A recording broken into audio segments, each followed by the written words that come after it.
Ya, menurut kacamata saya, ya ini ada something wrong loh. Betul nggak? Di persidangan ini tuh, ibaratnya tuh NM tuh dikeroyok abis-abisan, sudah mah didakwa yang betul-betul dia tidak lakukan. Kenapa? Betul, ditindas ya Bang. Ditindas ya Bang. Iya dong, seperti itu. Jadi kita ini selagi sehat ya, percayalah dengan tulus bantu NM. Gusti Allah tuh akan melihat.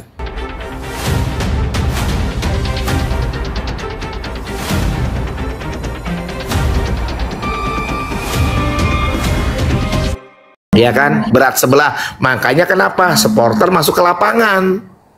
Ini amit-amit loh kayak, jangan sampai kita seperti kejadian Kota Pati. Jangan sampai.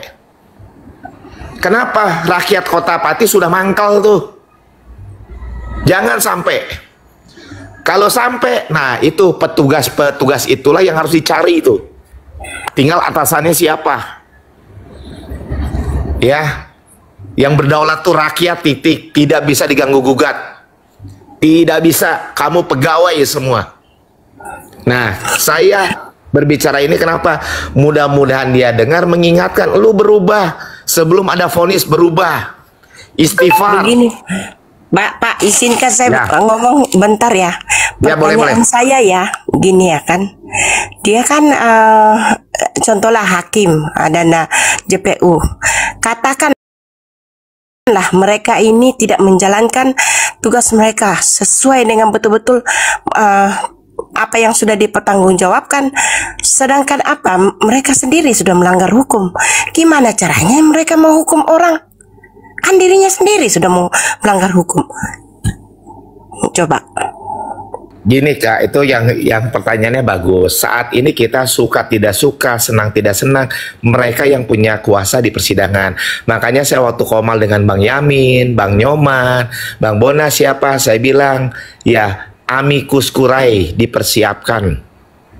Itu salah satu langkah juga. Amicus curiae itu sahabat pengadilan. Suka nggak suka hakim harus dengar. Itu yang dipersiapkan oleh pakar-pakar hukum. Nggak bisa oleh orang-orang biasa Kak.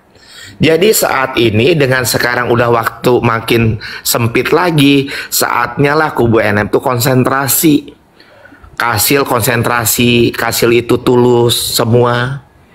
Ya, Bang Yamin, kita tukar-tukaran pas nomor handphone. Ya. Kenapa? Ya, pekerjaan saya itu kan melihat orang. Ya, menurut kacamata saya, ya ini ada something wrong loh. Betul nggak?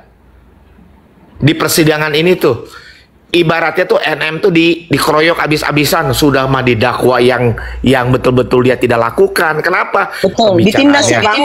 Ditindas ya Bang. Iya dong, seperti itu. Jadi kita ini selagi sehat ya, percayalah dengan tulus bantu NM. Gusti Allah tuh akan melihat. Saya nih, saya pasti komal-komal. Kalau NM bebas, saya mungkin nggak akan komal lagi. Tidak jumpa dengan NM pun, nggak apa-apa. Kenapa? Saya hanya tujuannya sama Gusti Allah. Titik. Ya betul. Untuk apa? Saya mah bukan pansos-pansos, enggak. Apakah saya pas sebutin? Kroyok. Loh iya dong, kelihatan itu Kak. Kelihatan Di pengadilan dikeroyok, di komal-komal dikeroyok. Betul. Nah kita aibnya dibuka ke sana kemari tuh. Betul. Nah kita pendukung NM ini tetap hati-hati, jangan sampai melanggar hukum. Saya walaupun berbicara kencang ini, saya kontrol. Pokoknya ingat ya, dua manusia itu pada saat dia tingkat emosionalnya tidak dikontrol, ya pada diri sendiri, dia akan terpancing. Saya sih gampang. Oh ini kok gini, saya tinggal keluar aja. Seperti itu. Nah kita harus hati-hati. Jadi mudah-mudahan sebetulnya ya dalam fakta persidangan itu jelas kelihatan kok. Pakar hukum yang benar-benar murni pasti kelihatan bahwa NM itu harus bebas, nggak ada unsurnya. Nggak ada unsurnya. Saya sampai belajar loh, baca lagi loh. Ya, saya sampai nanya-nanya Bang Nyoman, kalau belajar hukum nih pas berapa tahun? Saya terus sama siapa tuh ya? Si Bang Kondang terus dikirim gini. Wah Bang Cuan kayaknya bisa belajar hukum. Saya pas ngomong sama si udahlah, udah urusan kerjaan banyak hukum lagi. Ya kan? Ya, nggak mau lah. Bang, udahlah. izin tanya lagi Bang. Ya. Ini kan masalah produk mereka ini kan memang betul-betul kan berbahaya. Itu kan udah dinyatakan berbahaya sama BPOM. Tapi kenapa pihak berwajib tidak menuntaskan masalah mereka ini? Kak, ini ya, ini Jawab aja itu. nih intinya gini, kalau ke kepolisian itu harus ada laporan. Pokoknya Kak, Iya, ini iya. produk apapun kalau tidak ada izin itu jelas berbahaya. Jelas itu. Ya, kan waktu awal-awal yang kubu-kubu sana tuh bilang, Bang Cuan, mereka bilang produknya produk luar negeri. Saya jawab nih ya. Saya bilang, bisnis skincare ada 4. Satu, dia akan bangga dengan skincare-nya kalau dia bangga nunjukin punya pabrik. Ya, regulasinya tuh ketat. BPOM saya harus akui ketat. Cuma kontrolnya mungkin dengan kejadian ini dia lemah. Poin yang kedua, si pebisnis irit, dia nggak akan diriin pabrik, tetapi dia maklon di pabrik di dalam negeri bisa atau import di luar negeri. Itu benar, poin 1 dan 2 benar. Yang bahaya poin 3. Dia bisnis skincare, dia pakai brand sendiri, dia maklon, tetapi tidak berizin. Tandanya apa? Jelas ilegal. Poin 4, dia pengen kaya, dia cek skincare yang laku merek apa, misalkan merek A, dia jiplak lah, itu adalah pemalsuan. Nah, ini harus ada kontrol. Makanya saya bilang BPOM dia harus rekrutmen orang yang memang pengalaman di bidang bisnis ini, distribusi yang lain-lain, supaya masyarakat pada saat beli produk A, ada webnya, dia ketik tuh semacam Google BPOM. Oh, ini ada nomor registrasinya, pemiliknya siapa, gudangnya ada di mana, kantornya ada di mana. Itu harus begitu, Kak. BPOM itu tahu semua. Pokoknya ya, statement saya, kalau udah produk tidak berizin itu jelas ranahnya harusnya BPOM lapor ke polisi. Harusnya. Gitu aja, Kak.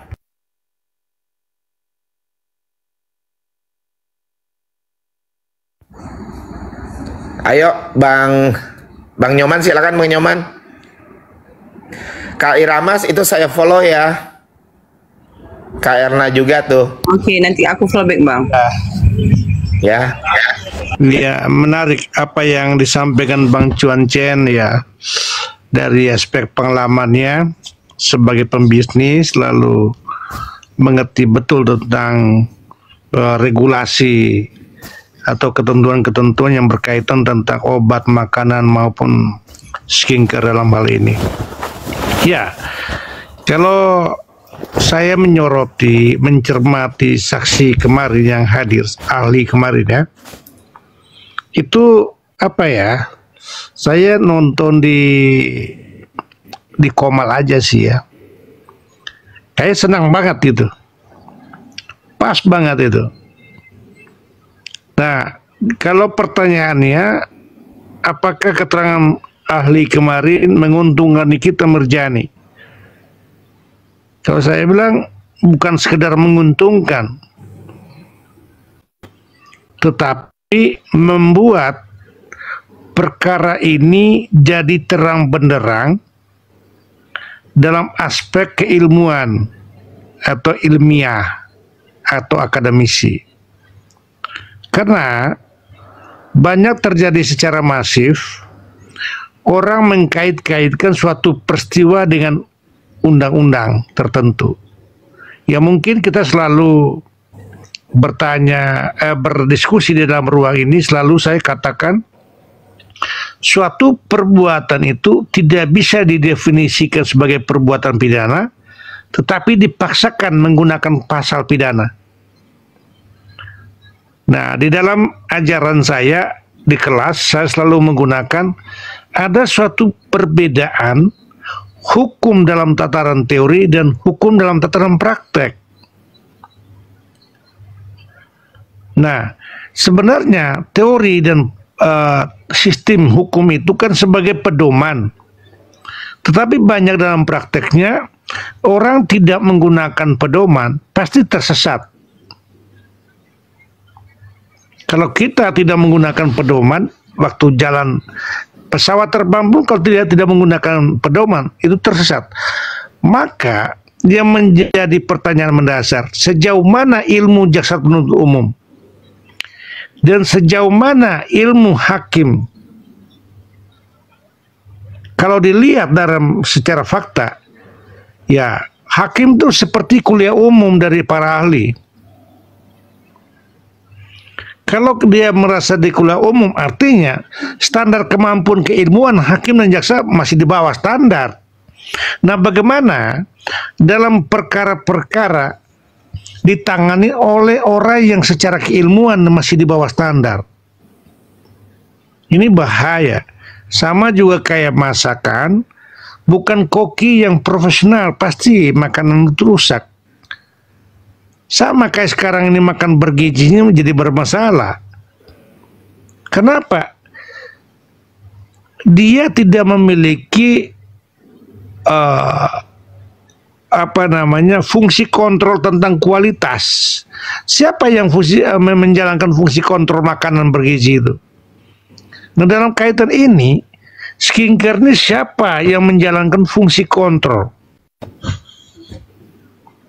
Kalau memang tidak ada izin edar, artinya produksi obat itu, produksi skincare itu tidak memiliki izin klinis dari Badan POM. Clear itu. Ada juga yang ada izin edar, nomor Badan POM, tetapi tidak ada izin klinis. Ada. Itu sulap-sulapan. Karena faktor uang atau dan lain-lain. Nah, lebih buruk lagi, tanpa izin edar, pasti tidak ada izin klinis. Tidak dalam pengawasan Badan POM. Nah, ini kan menurut seperti apa yang disampaikan Bang Chuan Chen. Sejak awal Bang Chuan Chen, diskusi saya bilang, ini ada perjumpaan tindak pidana. Kenapa tidak dilaporkan tentang dugaan kejahatan produk? Itu lebih serius karena itu lebih kasus publik. Jadi ada dua jenis perkara. Perkara yang bersifat publik, kepentingan umum, ada perkara yang bersifat private. Misalnya dalam gugatan perdata. Nah, dalam kasus Nikita Mirzani adalah memang kasus publik, tetapi kerugian negara itu, publik itu tidak besar. Karena itu hanya soal 4 miliar, itu mikro. Kerugian juga tidak masif, tidak banyak orang, tetapi hanya satu korban. Katakan itu kita gunakan versi mereka dulu. Tetapi skincare itu belum ternilai sampai saat ini. Ada kerugian material dan imaterial. Materialnya di mana? Materialnya adalah orang membeli obat overprice. Yang kedua, orang membeli obat, ternyata obat itu tidak memiliki kualitas yang berdampak, bukan jadi cantik, jadi rusak. Akhirnya apa? Mereka datang berulang-ulang ke dokter kulit. Itu kerugian material. Imaterialnya banyak sekali. Kalau misalnya seorang artis, nilai jualnya dia hanya face-nya, wajahnya. Lalu kalau rusak, kan hilang mata pencarian dia. Yang tadinya orang harus bayar kontraknya dia sekian miliar, dia tidak digunakan karena kerusakan pada wajahnya. Ini bermasalah. Secara umum lagi sekarang, syarat untuk masuk bekerja di sebuah perusahaan, penampilan menarik. Untuk menjadi penampilan menarik, dia harus menggunakan produk skincare. Kalau mukanya rusak, dia tidak mendapatkan kesempatan kerja yang mensyaratkan penampilan menarik. Ini kan menurut saya lebih kerugian berdampak dari skincare ini lebih tinggi, lebih besar dibanding persoalan 4 miliar. Kenapa 4 miliar ini bisa menguburkan persoalan yang sangat serius? Maka jawabnya satu. Apakah perkara ini untuk menutupkan kejahatan yang melibatkan banyak kaum kapitalis, oligarki, dan lembaga-lembaga yang bermasalah? Ini kan pertanyaan yang perlu kita menggali secara komprehensif. Nah, yang menarik poin terakhir dalam pernyataan saya. Di dalam keterangan ahli itu memperkuatkan argumentasi kita di dalam room sebelumnya sampai terakhir, bahwa ini bukan peristiwa hukum pidana. Hukum pidana itu menjadi hukum pidana ketika fakta itu berubah dari kesepakatan menjadi pemerasan. Sama dengan ahli yang sampaikan kemarin, konsensus itu. Suatu peristiwa hubungan hukum itu tidak lahir hanya di atas kertas perjanjian tertulis, tidak. Orang nikah juga janjinya diucapkan kata-kata. Yang dengar ada saksi baru dibukukan, namanya buku nikah. Tapi kesepakatan dulu yang tidak sama sekali tertulis. Maka sesuatu yang tidak tertulis harus diakui keabsahan sebagai hukum. Nah, itu menarik kemarin ahli itu. Jadi saya puas ahli itu. Wah, memang kita diskusi terus soal itu. Dan tanpa kita kenal, ahli itu menyalurkan. Ya, kalau bahasa itu tidak ya, karena saya, Bang Yamin, teman-teman lain, Basil, kita berbicara soal hukum ya.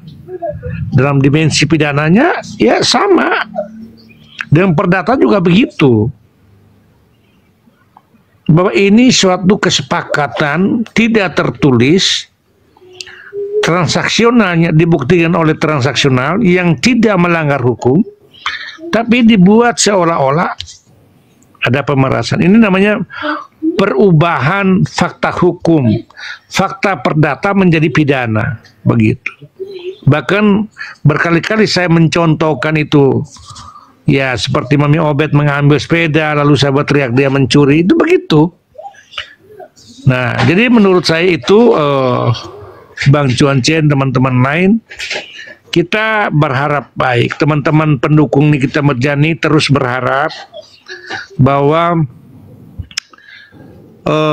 peran Tuhan bisa mengetuk pintu hati dan nurani para jaksa dan hakim yang harus mengakui kebenaran itu adalah tidak boleh dikubur oleh kepentingan apapun. Karena dari sisi kebenaran bisa melahirkan sebuah keputusan yang adil bagi semua orang, termasuk dalam hal ini Mbak Nikita Mirjani. Jadi itu untuk sementara saya kembali ke host. Terima kasih.